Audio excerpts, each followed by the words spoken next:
If you've ever found yourself wondering where God is, if it just seems like he's nowhere to be found and you're wondering what's the holdup, you're not alone. I'll be right back.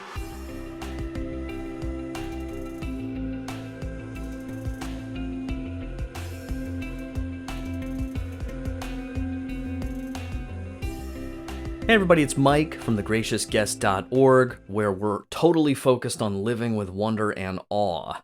And today I just wanted to take a look at Psalm 13 with you guys. It's a really short psalm, so I'm going to read it at length. This is the New American Bible New American Bible Revised Edition, or the Neighbor, it's sometimes called, the NABRE. This is the translation used in all of the official liturgical settings in the Catholic Church in the English-speaking world. So this is what it reads. Psalm 13, a prayer for help, a psalm of David. How long, O Lord, will you utterly forget me? How long will you hide your face from me? How long must I carry sorrow in my soul, grief in my heart day after day? How long will my enemy triumph over me? Look upon me, answer me, Lord my God, give light to my eyes, lest I sleep in death. Lest my enemies say, I have prevailed, lest my foes rejoice at my downfall. But I trust in your mercy. Grant my heart joy in your salvation. I will sing to the Lord, for he has dealt bountifully with me. Notice how it ends, right? It's doom and gloom at the beginning, right? Even for the longest part, well, it's two-thirds exactly, basically, of the psalm. It's just this cry of lament, this expression of this honest feel of absolute abandonment by God. But that's not where he ends. And you notice this refrain a lot with King David if you read the Psalms, that there's oftentimes a very honest expression of emotions, of sentiments, of situations that we've all felt ourselves in at some point. But it always brings it back to hope, always brings it back to trust in God. But I trust in your mercy, Lord. Grant my heart joy in your salvation. I will sing to the Lord, for he has dealt bountifully with me. David doesn't seem like he's very, what's the word I'm looking for? Motivated to sing early in that psalm, right? This is a very short psalm. This is only, 6 verses long. And it's that last verse where he ends on this note of trust in the Lord. And what I love about this psalm came to me the other day. I'm releasing it on Friday the 13th, I hope you like the cover image too, right? We have this triskaidekaphobia thing, which has its own history as far as the fear of the number 13. But quite frankly, the number 13 in terms of scripture very often yields some very powerful and encouraging considerations, very powerful and encouraging words of the Lord through scripture, very, very much with this particular number sometimes. So I'm not afraid of 13. 13 is actually one of my lucky numbers, if you want to call that. And this psalm is one of those reasons why. And what's amazing is, you guys, you see this refrain all over the Psalms.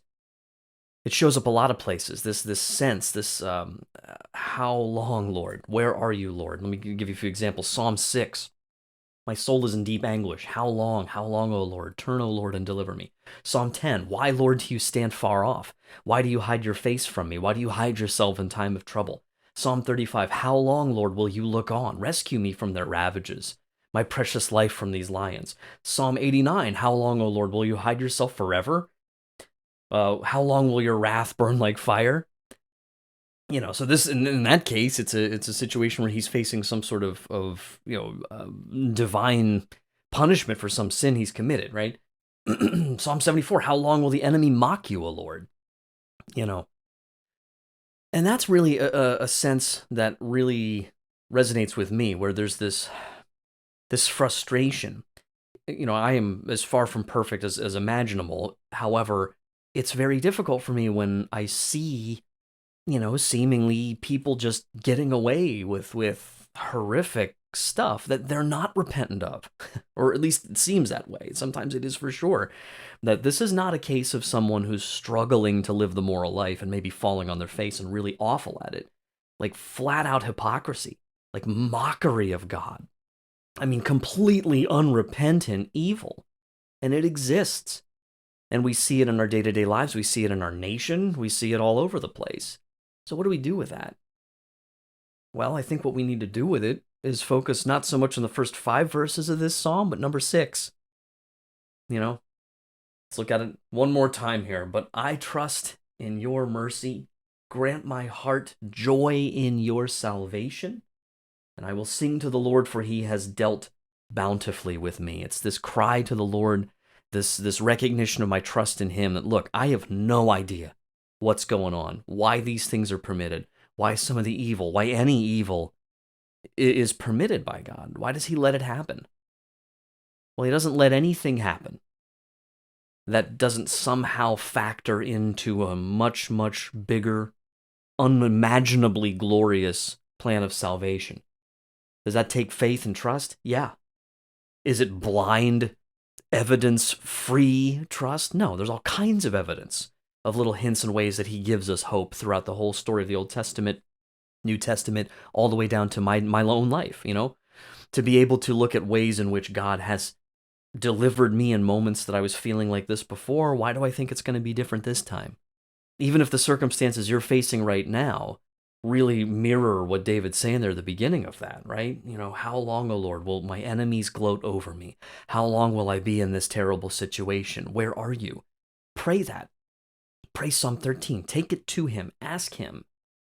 Don't be afraid to sort of confront God in that, because when you confront him in that, when you face him in that, when you bring it to him, that's when he's going to open your eyes. That's when, I should say, your eyes are going to be able to be open to see precisely not when and if he shows up to help you, to show you how he's here now, how he's working now, and how ultimately he'll bring you through this one way or the other.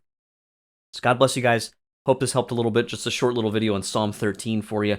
If you like this content, please, as always, make sure you subscribe to the channel. Make sure you subscribe to the podcast. Share this far and wide. It's not a super long, little segment today, so hopefully someone can digest it at work or on the way to work, on the way home from work, school, wherever you're at. And as always, visit thegraciousguest.org for more. Until next time, you guys, God bless you and take care.